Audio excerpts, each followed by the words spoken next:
Very good evening to all the attendees who have joined today to attend this special public lecture.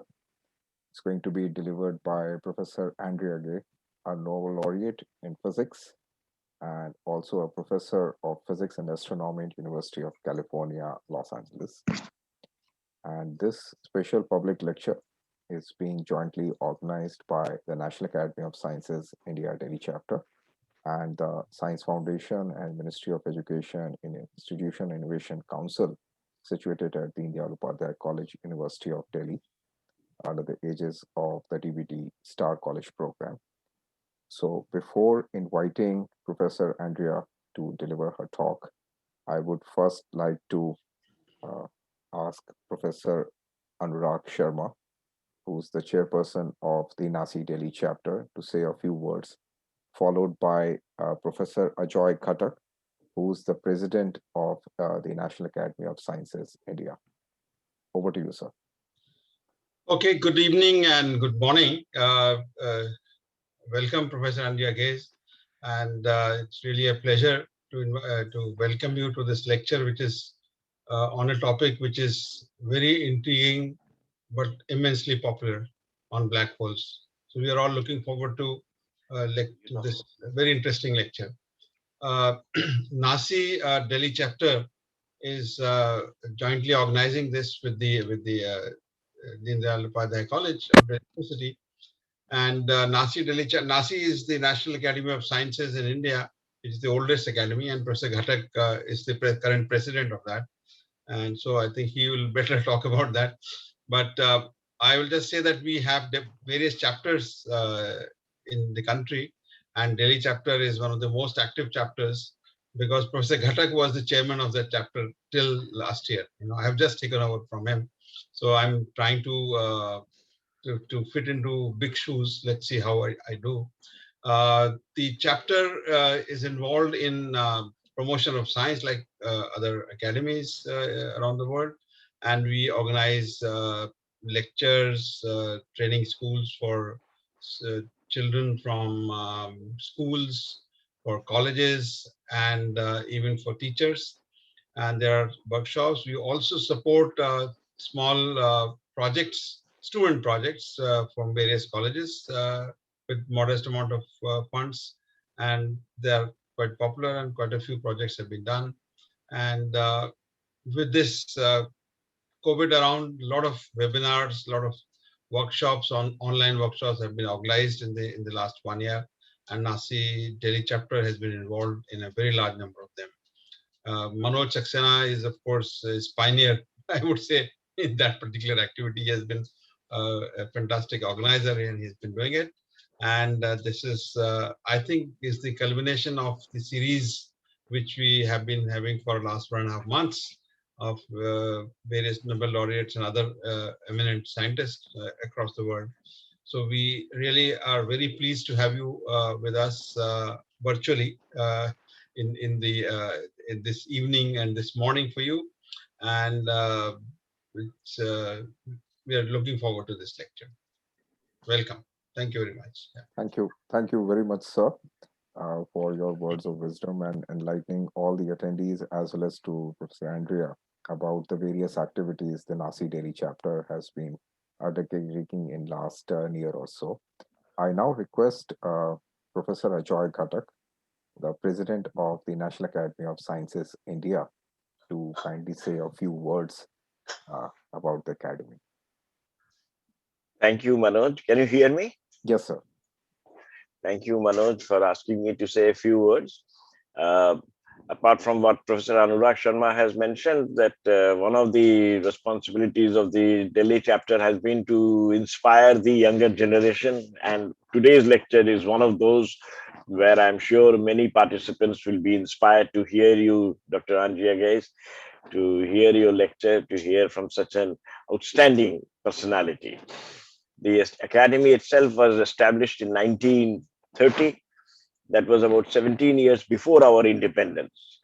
And people had to gather money to support this academy. And it was the vision of one of our founding presidents, Professor Meghnad Saha to start this academy to not only for the growth of science in India, but also involve the general public to scientific activities, and the fact that it is only science and technology which can remove the poverty. This was mentioned in 1869 by a great visionary, Dr. Mahendra Lal Sarkar, that in order to remove the poverty in a country, we must go ahead in science and technology, and we must spread that. And therefore, that is one of the charters of the academy. And we are indeed delighted to have you today with us. And I must thank Dr. Manoj Saxena for his untiring efforts in getting outstanding people in our activities and making the Indian students listen to them. So welcome you all, welcome all the participants, and welcome Dr. Andrea Ghez. And I'm also right now in the US. And so it is early morning, so I'm having my cup of tea here. So here, over to you, Manoj. Thank you. Thank you very much, sir. So let me formally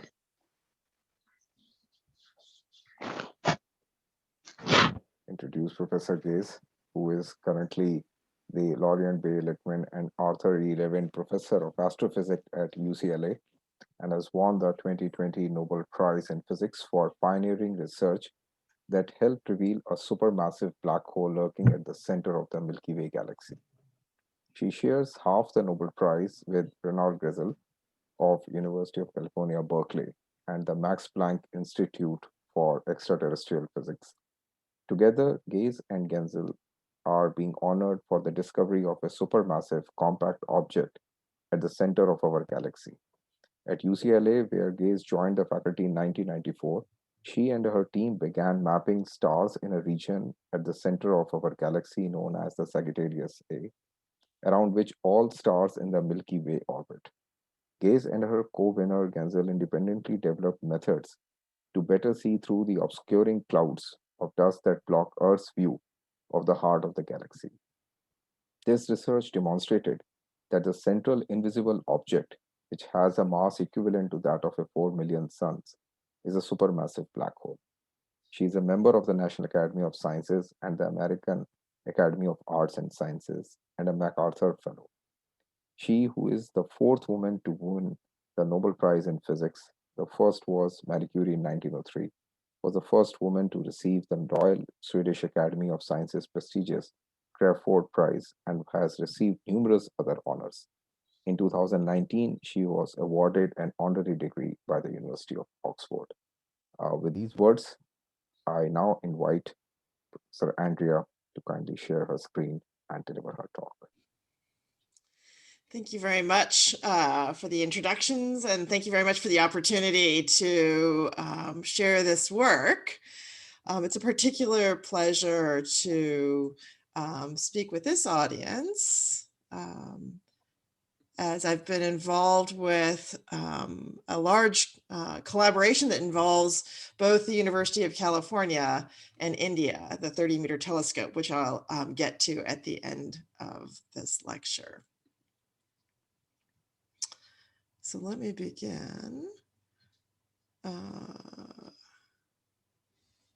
by saying I came to the University of California because I was really interested in developing new techniques for using large ground-based telescopes. So the University of California co-owns the Keck telescopes with Caltech. So these were wonderful opportunities to get the sharpest images ever of our universe. And the question that I was particularly interested in asking is the question, does our galaxy harbor a supermassive black hole at its center? There are two big picture perspectives on why one might want to pursue this question. First, from a fundamental physics perspective, it's intriguing to ask, do very massive black holes really exist in the universe? And I'll come back to what I mean by supermassive black holes in a moment. And then ultimately today, this has become a question of testing Einstein's theories of general relativity. And black holes are intriguing because they really do represent the breakdown of our understanding of fundamental physics. While they're predicted by our laws of gravity, these are objects where the pull of gravity is so intense that nothing can escape them, not even light.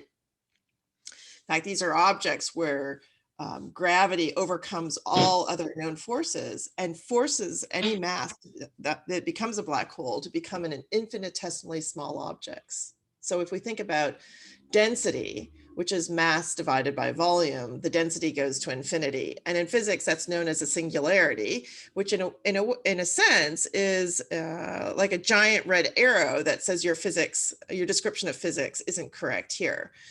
And that really represents our inability to make the laws of quantum mechanics, which is the description of things that are very small, work together with our laws of gravity, which is what Einstein is so famous for. From an astrophysical point of view or astronomy, we really would like to understand better what role black holes play in the formation and evolution of galaxies. Now, at the outset of this work, we used to pose the question, which came first, black holes or galaxies, because today we really do think black holes reside in the center of all galaxies. What we've come to realize is that they seem to be connected because the mass of the black hole seems to always be related to the mass of the galaxy. And I'll explain a little bit more about this as we go along. So we really want to understand how this feedback that keeps this relationship in sync over the evolution of the galaxy is possible. And our galaxy gives us the best place to address these questions. And it's an arena in which so many surprises have come to pass. So let's first make sure we understand how we can prove that there is a black hole, that these black holes exist. So while I said black holes themselves have no finite size, there is an abstract size that we can associate with it, known as the Schwarzschild radius, and this, or otherwise known as the event horizon. And this radius is important for two reasons. One is it's the last place at which light can escape from the black hole, so you can't get information from inside this radius. But it's also the scale at which gravity is going to overcome all other known forces. So every object has a Schwarzschild radius associated with it. It scales simply with mass. It's linear. The larger the mass of the object, the larger the radius. And if you get down to that Schwarzschild radius, you know if you've confined a mass down to the Schwarzschild radius, you've demonstrated the existence of a supermassive black hole.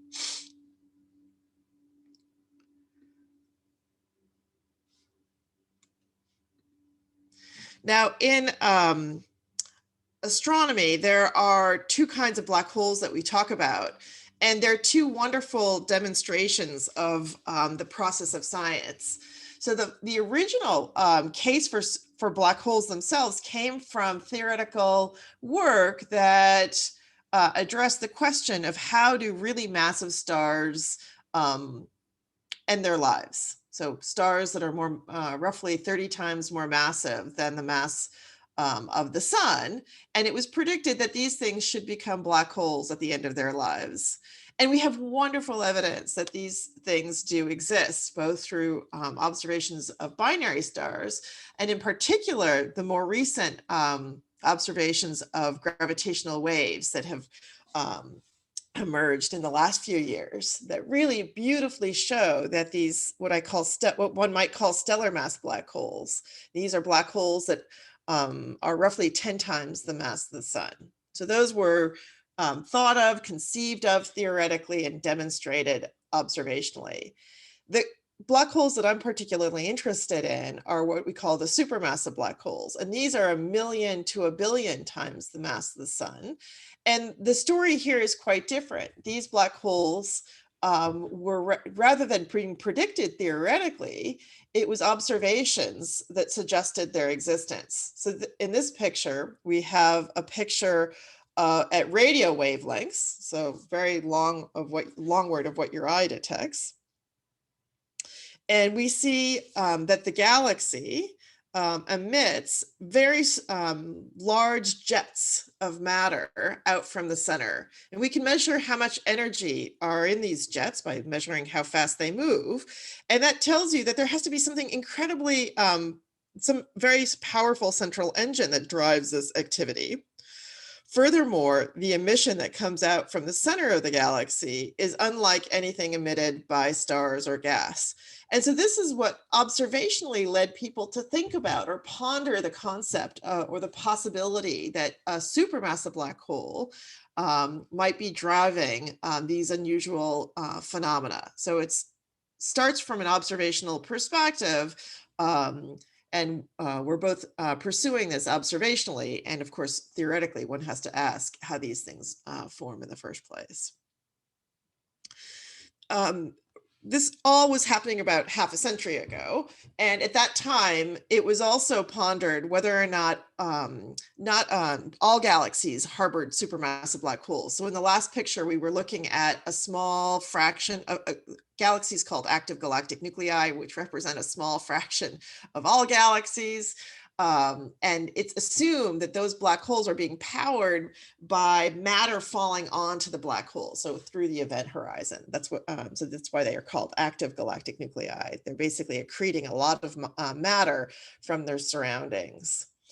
So this then gave rise to the idea or the question: do all galaxies harbor supermassive black holes? And in the rest of the cases, which actually represent 90% of all galaxies, are these stealth black holes simply black holes on a diet? They're there, they're lurking, but they're not lit up in the sense of lots of emission happening right outside the event horizon, big jets of emission, simply because there's nothing falling on or very little matter falling on to the black hole. So if we're going to ask the question about do all galaxies harbor supermassive black holes, our galaxy is a great example. Our galaxy is nothing special about us. We're a pretty ordinary garden variety galaxy. And if we could get outside our galaxy and look back, this is an image that shows what our galaxy would roughly look like. Our galaxy, like many galaxies, is a flattened disk-like structure. And there are spiral arms, which is where lots of star formation is happening. And we're looking for a black hole at the center of the galaxy. Now, you might notice one thing: as you go towards the center of the galaxy, the crowding or the density of stars goes up. So in fact, the center of the galaxy is an incredibly exciting place because just about everything becomes more extreme. And we're looking for a center of a black hole in this region. Now, we have an interesting vantage point of on the center of the galaxy because we live within our galaxy. So we're looking through the plane towards the center. So while our galaxy has the advantage, the center of our galaxy has the advantage of being the closest center of a galaxy that we'll ever have to study, the disadvantage is that we have to look through all the stuff that's in the plane of the galaxy. And what you see here in this beautiful photograph that's taken from the side of Mauna Kea in Hawaii, you see the plane through all the starlight, but you also notice that there's a lack of starlight coming from the midplane. This lack of light comes from all the dust that also exists at in the plane of our galaxy. And this dust, very much like smog in Los Angeles or in other smoggy cities, is very good at absorbing the light that our eye detects, because it blocks photons that have a wavelength, or light that has a wavelength comparable to the size or smaller than the size of the dust particle. So it turns out that only 1 out of every 10 billion photons or light packets makes it from the center of the galaxy to us. So it's basically invisible. So if we go to longer wavelengths, we can overcome this problem. So all the work that I'm going to be speaking with you about today has been done in the near infrared at about 2 microns. So it's just longward of what your eye detects. And it's the area that UCLA is particularly strong in, the development of methodology and technologies and science around infrared astronomy. Now, if you're going to ask this question of, is there a supermassive black hole? The most direct way we can address it is by watching or measuring how stars move under the gravitational influence of whatever is inside their orbit. Stars at the center of the galaxy orbit, and for the same reason that planets orbit around our sun. So we could actually infer the mass of the sun from the motion of the planets. It's just the gravitational field. So each star tells you how much mass is inside its orbit if you can actually make a full measurement of its orbit. And remember that we want to show that there's a lot of mass inside a small volume. So it's the stars that are as close to the center of the galaxy as we can possibly get to that contains the answer. I should, so we want to be able to see those stars, and that tells you why large telescopes are so important. This is why I was really interested in using these Keck telescopes and developing techniques for getting to the highest resolution. So let's talk about telescopes for a moment here. Astronomers have been driven to build larger and larger telescopes for hundreds of years. And the reason for this is that there are two effective campaign promises of the benefits of a larger telescope. The first and more traditional reason is that, at least today, is that the larger your telescope, the more light it can collect. And the more light it can collect, the fainter these telescopes can, the fainter the object that these objects can detect. And in astronomy, that corresponds primarily in the large scale to things that are really far away. And given that light takes a finite amount of time to travel, that is also equivalent to a history lesson. So if we want to understand the early universe, this aspect of telescopes is particularly important. But I'm interested in the second campaign promise, which is the ability of these large telescopes to see very small, to see details. So the way I like to explain angular resolution, or the ability to see fine detail, is if you think about the painting technique of pointillism, one that's made with little dots. The closer you stand to the painting, the better your ability to see the individual dots. So making a telescope larger and larger is like your ability to see or resolve the individual structure of the universe. Now, these telescopes are 10 meters in diameter. There are two of them, and they're each 10 meters. And to give you a sense of scale, that's equivalent to roughly the width of a tennis court.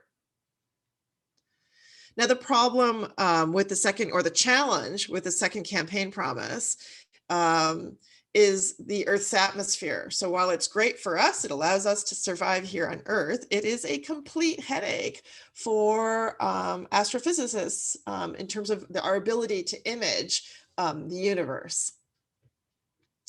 And this is rather profound, because if we think about the light that's coming from the center of the galaxy, it's taken this light 26,000 years to go from the center of the galaxy to us. And in the last 30 microseconds, it hits the top of the atmosphere and gets completely distorted. If there were no atmosphere, these are actually 5 bright stars at the center of the galaxy. This is some of our earliest data. It turns out the black hole is right around here. If there were no atmosphere, each star would be the size of the smallest structures that we see dancing around here, and would be rock solid. So it's the atmosphere that's distorting our ability to take clean and crisp images of the universe. Now, astronomers have worked very hard on this problem for a long time, and there are a lot of different solutions. The first solution is to get above it. And that's the solution of Hubble Space Telescope and the solution of the upcoming James Webb Space Telescope. You get above the atmosphere. And it works very well. You get what's called diffraction limited, which is the highest resolution that a telescope affords you. And it scales inversely with the diameter of your telescope. So Hubble Space Telescope is a 2.4 meter class telescope. Keck is 10 meters. So in principle, you should see 4 times as small a detail with Keck as with Hubble. And to really emphasize that this resolution matters, the scientific gain for what we're doing goes as the diameter to the 4th power. So it's not just a factor of 4, but rather a factor of 4 times 4 times 4 times 4. And this is more than a factor of 100. So it's really, it comes with great benefit to figure out how to use these ground-based telescopes. So this is what I've been really interested in over the course of the last 20 years, 2 decades. In the beginning, it was a very hardware simple but software intensive approach. So the strategy was to just modify the existing instrumentation on Keck. So here you see the primary mirror. So in fact, part of the advance in getting to the scale of the telescope has been to use segmented mirrors. So that's how you get to the 10 meter size. So that's a real big advancement with the Keck telescope. But what we did was to modify an existing instrument to make the electronics read out faster so that you can keep up with the time scale of the atmosphere. And as well as to change the pixel scale, so effectively the magnification of the system. So it was actually quite straightforward. But maybe for the sake of the students, it's worth sharing that, in fact, while I was pretty excited when I first started my job at UCLA that we were all set up to do this, and I applied for telescope time. But in fact, the first proposal that I put in was turned down because the folks who are in charge of distributing telescope time didn't believe our technique would work. And even if it did, we wouldn't see stars. And even if we could detect stars, that we wouldn't see them move. So it was a lot of no's. But, quite frankly, we were pretty convinced that this was an experiment that would work. So it took another year to convince the community that this was, in fact, a good idea and that we knew how to do the experiment. Now, that was the technique for the first 10 years, but things have just gotten better over the next 10 years. Because of technology. And in fact, this technology is really important for the future of large ground-based telescopes, such as the 30-meter telescope, as I'll get to. But these techniques have really opened up, made this experiment so much more interesting, and opened up a number of new questions that we could address compared to what we could do in the first decade. Now, this technique is hardware complex. It is not a simple optical system. So I'm going to, this animation shows you a little bit of how this technique works. So we have the telescope and we're going to see a beam of light coming in through the telescope. So it bounces off the primary mirror, off some additional mirror into where in this telescope, the instruments, including what's called adaptive optics, which is this more sophisticated way for correcting for the Earth's atmosphere. We're going to go into the instrument bay and look at how this system overcomes the distorting effects of the Earth's atmosphere. And one way I like to describe what's going on is you can think of so here comes the beam of light. All the primary component is up in the top right, which is called a deformable mirror. It's a smaller mirror that reimages the primary mirror and can move very quickly. You need something that's small and light to be able to adapt quickly enough to counteract the Earth's atmosphere. This thing works at about 1,000 times a second, so 1,000 hertz. So here we're looking at the wavefronts now that are distorted by the Earth's atmosphere. So they should be flat. So you can think of the atmosphere as being a circus funhouse mirror that puts a funny shape on the wavefront. And the adaptive optics, in particular this piece, is the deformable mirror, puts the opposite shape onto your wavefront so that you now get back to, hopefully, you recover some of the distorted wavefront. So this is what's allowed us to get to the highest resolution that's possible with the telescope. So in the early days, we could correct roughly 3% of the light. Today, with this system, we can correct about 30% of the light. And I'll get to at the end how we're advancing this even further. So this has been really important technology. It's technology that was actually developed by the military, because of course the military cares about imaging both up and down through the atmosphere. But as the astronomy community was making a lot of progress, it was clear that this was going to come to pass. So in the 90s, this was declassified, and the astronomy and astrophysics community made a huge leap forward. It's important. It's also exciting to note that these technologies have had other technology transfers between communities. So now these are technologies that are being used in the vision science community to study the eye in vivo. So in other words, the live eye as opposed to from cadavers. So these are really, really exciting. To do this work, one needs to look at something bright. So we use lasers, lasers that shine up into the atmosphere and stimulate sodium atoms that are deposited by meteorites up in a thin layer at about 90 kilometers. So that's a really important piece of this work. All of this allows us to get to the diffraction limit. So these are the 5 bright stars that we were looking at before. With this technique, we can now see the stars that are near where we believe the black hole resides. And today that we know that's true. So without this technique, you can't resolve the individual stars. And now we can. And in the next image, I'm going to show you how things have progressed over time, but rather than this scale of a box, we're going to look at 1/4 of the real estate. And this is how things have moved over the last 25 years. So I have to say, I can look at this animation for a long time because it really demonstrates the complete success of this work.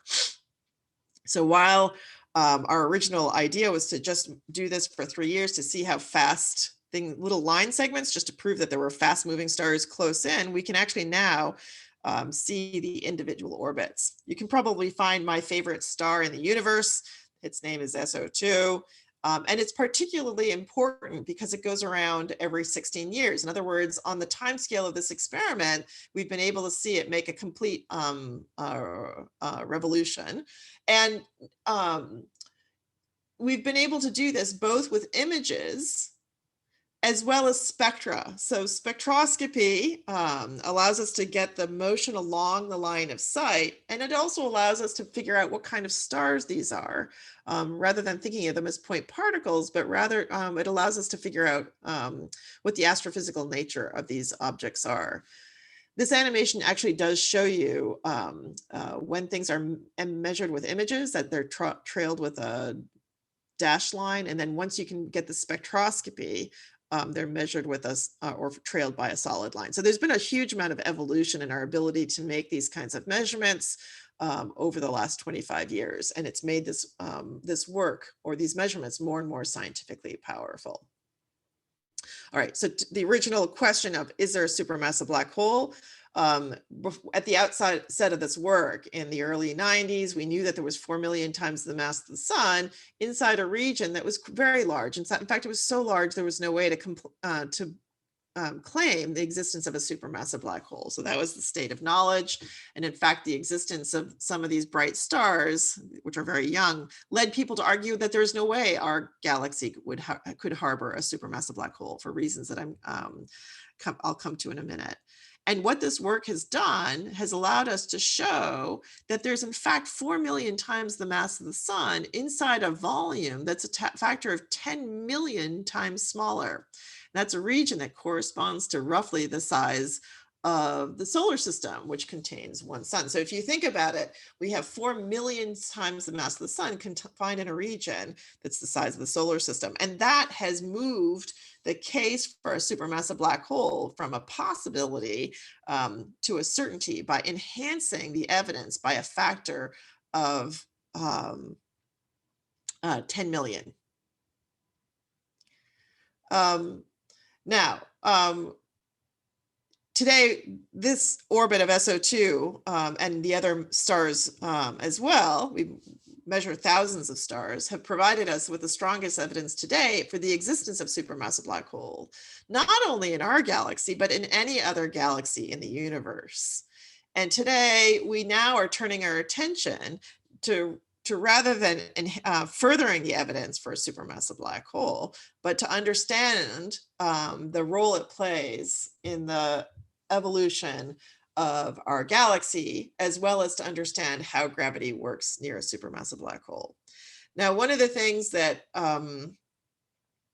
is so exciting about this work is, in fact, as technology has progressed, we've actually unveiled more questions than answers. In fact, almost everything that we could predict that should exist around the supermassive black hole has been inconsistent with the observations. So let me give you just a little bit of the story of all these emerging scientific questions. So this three-dimensional animation of all the stars that we're measuring shows you both that as you move out, you have less and less information about the orbit. So at the largest distances, you just have small motion and you don't know their orbits. But in closer, the first surprise was the fact that most of the stars that we see and have orbits for are young stars. Those are the stars that are blue-green in this animation. And the prediction had been that there should be no young stars. Black holes have strong tidal forces, which means that they pull things that aren't dense apart. And in order to overcome those tidal forces, the gas density would have to be 100 billion times larger than what we actually see. So it's not just a little problem, but it's an enormous problem that we see young stars. So this has given rise to what I like to call the paradox of youth. We have exquisite evidence for the existence of a supermassive black hole, and there definitely does appear to be young stars. This has driven a huge amount of theoretical work to understand how star formation can happen in such an extreme environment. An environment where almost everything is more extreme than out by the sun, where we are in our galaxy. An important hint comes from the co-alignment of these orbits. So as this experiment has gone on, you actually get to measure orbits that are at greater and greater distances from the black hole. And you can see just about here that these young stars seem to, many of them share a common orbital plane. And again, there's an interesting analog with the solar system. So the planets in our solar system also share an orbital plane. And like that points us to a direction that suggests that perhaps the solution to this is to think that when these stars were formed roughly a few million years ago, the gas densities, maybe in the form of a disk, well, most likely in the form of the disk, given the geometry of the stellar orbits, existed. And that in turn suggests that perhaps our galaxy was much more active, because the gas in the disk would also accrete and make our galaxy look much more active, like those active galactic nuclei that we considered at the beginning of the lecture. So while this problem is still not completely solved, there is a path forward, or a theory that is starting to dominate our thinking. The second interesting paradox is the orange stars. The orange stars are old stars, and by old I mean 1 billion years old. And these old stars have had lots of time to interact with their environment. And the prediction is that there should be a strong concentration of old stars surrounding the supermassive black hole. And in fact, that idea is how we infer the presence of supermassive black holes at greater distances from the Earth, because we look for that concentration of light from these old stars as a signpost of supermassive black holes. But at the center of our own galaxy, we actually see a dearth of old stars. It's the exact opposite of what's predicted in terms of the dynamical evolution of things around the supermassive black hole. So where are these old stars? So that's paradox number 2. Paradox number 3, which is actually one of my favorites these days, it's the third one to have emerged, are the magenta stars, the pinkish stars. And these are objects where we see the object become elongated as they make their closest approach to the black hole, meaning that they are actually being tidally interacting with the central supermassive black hole. These are the first spatially resolved objects interacting with the black hole that that have ever been detected.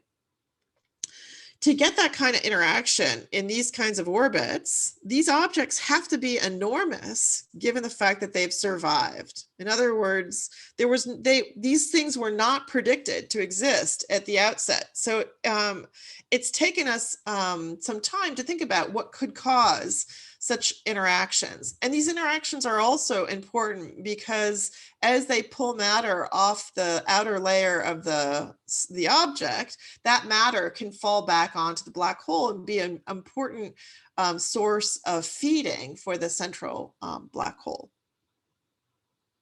One of my favorite explanations for these objects, although I think it's still quite a mystery, is that they're large because they started off as binary stars that interact with the central black hole, that drive these binary stars to merge. And those objects, when they merge, become very large, allowing, and they stay very large for a long time, as opposed to this animation that suggests that it's a gas cloud that would fall apart.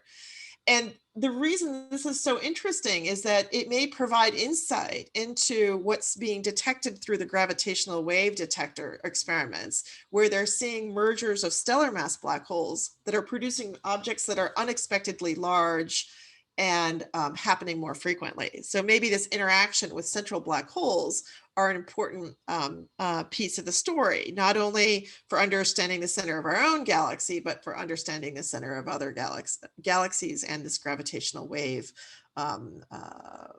measurements. Okay, so there's a whole host of questions that are emerging associated with the environment or the kinds of stars and even the accretion and the gas flow, which I'm not going to touch upon here. But let me just say that it's been tremendous fun to pursue with the same data set. In other words, the same data set that we collect to understand both the existence of a supermassive black hole and now this extra question that I'm about to get into, which is, can we test Einstein's theory of general relativity near a supermassive black hole? So there are actually 2 tests that one can carry out. These are the first direct tests of how gravity works near a supermassive black hole. And the first one looks at how our laws of gravity are expected to affect the photon light packets as they emerge from the star and travel to our telescope. So if we think about gravity and what's so special about Einstein's version of gravity, Einstein's version of gravity predicts a strong mixing or warping of space and time as you approach the black hole. And with these photons, they have to lose energy as they climb out of the gravitational potential on their way to the telescope. So there's an extra impact on how these photons appear to us due to this mixing of space-time near the black hole. So that's known as the relativistic redshift. And you have a seat at the table to do this experiment once you know the geometry of the orbit. So SO2, my favorite star, has an orbital period of 16 years. And so once you've seen it go or made the measurements, so you really know the geometry, the next time it goes through closest approach, you can make this measurement. So that happened in 2018. So for a long time, we were 2018 or bust interested in making this next measurement. Now, once this object has gone through the first, a complete orbit, and closest approach, the next thing that emerges is what's known as the precession of the periapse. So general relativity predicts that the object should not come back to the same point, but should overshoot. So the whole orbit rotates. It's like a spiral, a kid's spiral graph toy. All right, so those are two predictions. Let's see what we're actually what we're getting.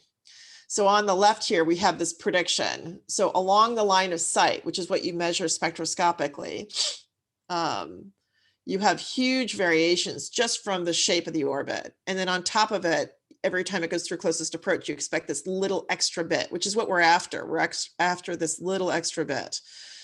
So on the right, we have what actually emerged. So at closest approach, there were actually 3 important points to measure, and it beautifully showed this prediction. So the prediction of Einstein's theory of general relativity is this small light dashed line or dotted line, and our observations are the solid green line. And of course, the 1 and 2 sigma uncertainties are shown in shaded green and gray.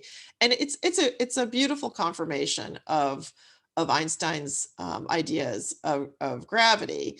But in fact, our uncertainties are dominated not by the measurements at closest approach, but rather by the shape of the orbit. So this measurement or probe will just improve over time. You can characterize this as it's done as in this inset, that if GR is right, this deviation amplitude should be 1. So you can see that the measurements are still quite uncertain, although they're the first significant ones done by both my group and Reinhard Genzel's group. So we both agree that it's consistent. Now, where things get interesting is actually in the next probe of gravity. And this for us, I have to say this is still preliminary. We have not published our results, at least for my group. And here, the next probe is the precession. So remember that the precession or the rotation of the orbit should go in the direction of the orbit if Einstein's theories of general relativity are correct. But in fact, what we're measuring, and again, remember, this is only emerging after you go through closest approach. So these are the measurements since 2018. The orbit seems to be opening up or rotating in the opposite direction. In other words, the precession is going retrograde rather than prograde, and at twice the speed. So this is quite puzzling. And in my, I have to say, this is to me when research is the most interesting, because it's a stage at which you really have to ask yourself, when things don't make sense, are they not making sense because there's new physics to be understood, or because your analysis is not correct? And in this arena where everything is new, all your analysis is new, and you have to combine data that you've taken over the last 25 years correctly. So one of the things that you want to make sure is that there isn't the accumulation of small errors, especially in how you define your coordinate system. So it's a topic that one might consider not the most exciting topic in itself, but it is the thing that defines whether or not you have correctly analyzed your data. There is a way to explain motion in the opposite direction, and that would be the existence of dark matter around the black hole. So spread from the closest approach to the furthest approach, that would cause this thing to SO2, the star with 16 years, to precess in this way, and it would predict roughly 17,000 times the mass of the sun that's extended around the central supermassive black hole. And this would be quite intriguing, and again, another mystery, but it's still early days, because I think we still have a lot of work to do to convince ourselves that there are not underlying systematic errors. So in looking at this work, it's really important to recognize that this becomes so much about understanding the statistical properties of your data and all the various ways in which there are correlated errors. So we need to use a lot of the techniques that are often applied to large data sets. And of course, we have thousands of stars, and all of them are moving under the same central potential. So you have the ability to ask this from many, many different angles. So in closing, let me just point out that, of course, better technology always helps. So we're advancing our adaptive optic system. So in collaboration with the folks at Keck Observatory, in particular, Peter Wazinowicz, we are creating a system that uses multiple lasers to probe the atmosphere. As I mentioned before, today, one laser only corrects for 30% of the star's light, and multiple lasers allow you to understand, to further correct this up to almost 100%. This problem of what you get for one laser versus many becomes even more exaggerated when you go to the next generation of telescopes. So this is a picture of the 30-meter telescope. This is a collaboration between UC Caltech, Canada, Japan, China, and India. So this is an important collaboration between the University of California and India. And it's an amazing, it's a phenomenal instrument. It would be the largest moving structure ever built on this planet. The whole scale of the dome. I need to find a better analogy, but this is it's the height of the Statue of Liberty. And the size of the mirror is about the size of the inside of a baseball diamond. So it's enormous, but you really need this more advanced adaptive optic system to even start to use this kind of facility. So this is an exciting project that's been going on in the design and early construction phase it was in design for about 20 years. And it's in the early construction phase today. It will dramatically change our understanding of what's going on at the center of the galaxy. So if we go from what we are roughly seeing today with the current adaptive optic system that's shown on the left, here's with the more advanced adaptive optic system with existing telescopes. And then on the right is the 30-meter telescope. I think it's important to realize here that we're only seeing the tip of the iceberg, that in fact, one of our dominant things are just so crowded, you can't resolve things from one another. And that means that you can't see the typical star at the center of the galaxy. So a star like our sun will only be visible at the center of the galaxy once we get to this next generation of telescope. This should help us to resolve the large number of quandaries we have about the role of black holes in the formation and evolution of the galaxy, and should improve our ability to probe how gravity works. Let me just end by acknowledging that all this work that we've done with the Keck Observatory has been done in collaboration with a number of people. So I'm really privileged and to have worked with both Mark Morris and Eric Becklin for the last 25 years. This whole project started with just a very small number of people, including my first graduate student, Beth Klein. Today, this is a much larger collaboration and growing as this project becomes more and more scientifically interesting and starts to play a leadership role in the development of instrumentation for both Keck and the 30-meter telescope. Let me call out two people in particular: Tuan Do, who's a professor now at UCLA, and Jessica Liu, who's a professor at Berkeley. It's been a tremendous pleasure to work with this team, and in particular to train the next generation of both grad students and postdocs in this group.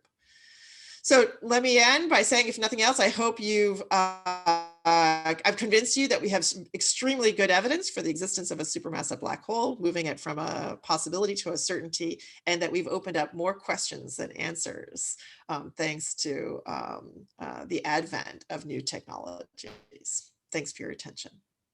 Thank you very much, Professor Andrea, for enlightening us about the various aspects of the research activities which you have taken all throughout your career. And this has led to few questions. So do I have your permission to take up few questions? Absolutely. Okay, fine.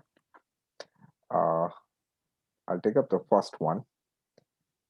Since we say every galaxy has a supermassive black hole, then can we say that the star which resulted in the formation of the supermassive black hole has a mass either equal to the mass of the entire galaxy associated with it or more than the mass of the galaxy?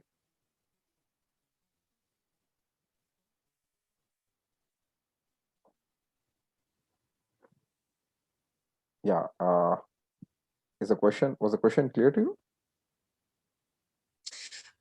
Today, the relationship we see between the supermassive black hole and the galaxy is that it's correlated with only the central piece. I think so. Actually, I hope so. Let me try to. I think you're asking whether or not how to think about the.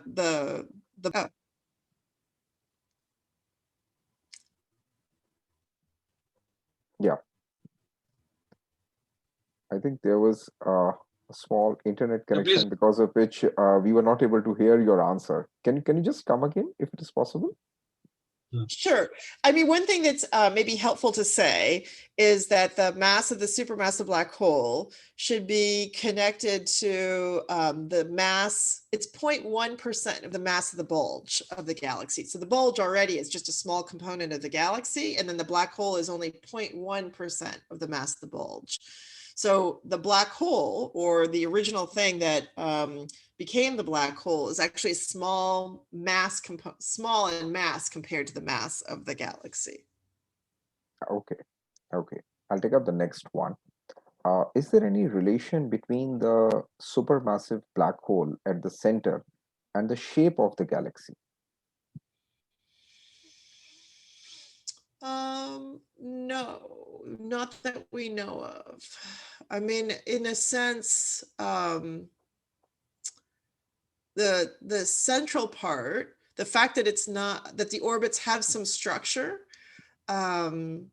it's only the young stars that can retain that structure, because in fact, the interactions both with the environment as well as the black hole should randomize the orbits over time. Okay. I'll take up the next one. What algorithms were employed by the Keck telescope to cancel the effect of atmospheric noise? Is it different from other large telescopes such as Subaru and the upcoming 30-meter telescope? So these techniques of adaptive optics are now being used on almost every large ground-based telescope out there. So Subaru has an adaptive optics system as well. And the future 30-meter telescope will have an adaptive optics system. It's the same overall principle of introducing a deformable mirror that can counteract the effects of the Earth's atmosphere. How these things are implemented have small but significant variations across all these telescopes. There are interesting trades in terms of your performance on axis, where the laser is pointed, versus your performance at larger distances. So each one of these facilities has made a slightly different optimization choice, which means some telescopes are better at detecting planets around bright stars, which is perhaps what Gemini has excelled at. The 30-meter telescope, it's also possible to build multiple adaptive optics systems for a single telescope, so that if you're interested in detecting planets around stars versus imaging distant galaxies, you might just use different adaptive optic systems. But the first one will be quite similar. The first one planned for the 30-meter telescope is similar in architecture to what's happening at Keck. Okay, I'll take up the second last question now. How is SO2's period confirmed to be 16 years? And won't the interaction with the many stars nearby cause a significant change in its orbital path? That's a great question in terms of asking how much do we have to worry about interactions with stars nearby? And in a sense, the precession being retrograde might be a reflection of those interactions. So you can talk about interactions as discrete interactions of nearby impulsive interactions versus a continuous interaction of the population. So we're interpreting this retrograde as the continuous interaction with everything else that's there. We don't know what the form of it, you just know that it's mass, it's gravity. So one of the directions that we're going, and in fact, the 30-meter telescope will allow us, I think, to get a much better handle on this, is if it indeed is true that this is dark matter,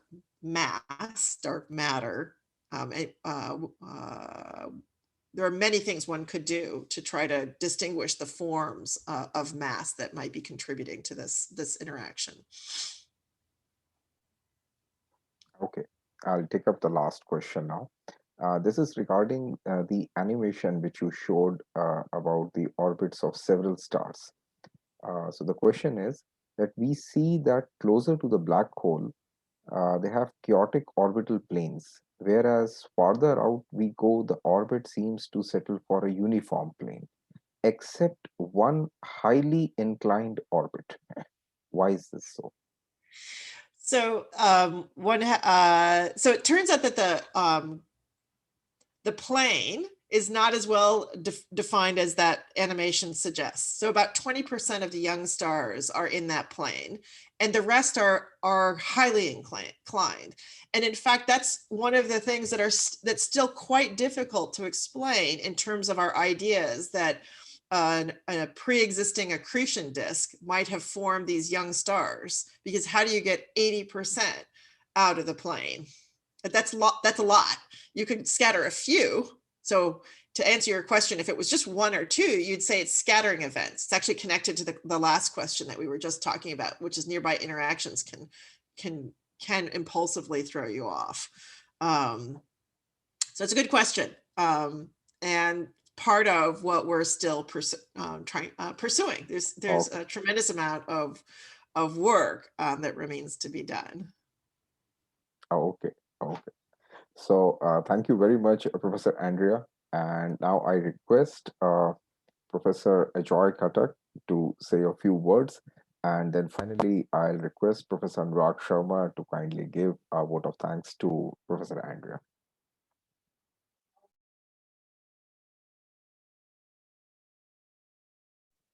Professor Khatak?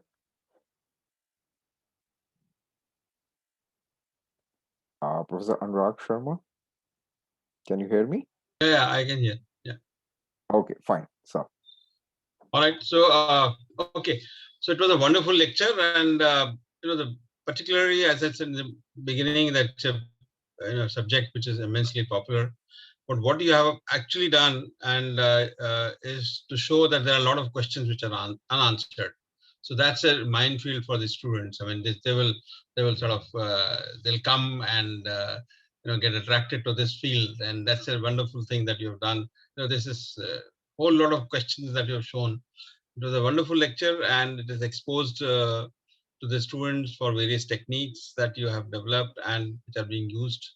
I am, being a person of optics, I am particularly pleased to see that adaptive optics is so important in astronomy and astrophysics. And it's really, of course, we sometimes teach our students what adaptive optics is in various other applications, particularly, as I said, in defense applications and in imaging applications and so on. And so it's really a wonderful lecture, and I could connect quite well, and so did probably the students also. Thank you very much. Thank you. Thank you very much, Professor Raj. And thank you very much, Professor Andrea. Thank you very much, all the attendees. Thank you very much. Okay. Thank you. Okay. Bye-bye. Bye-bye.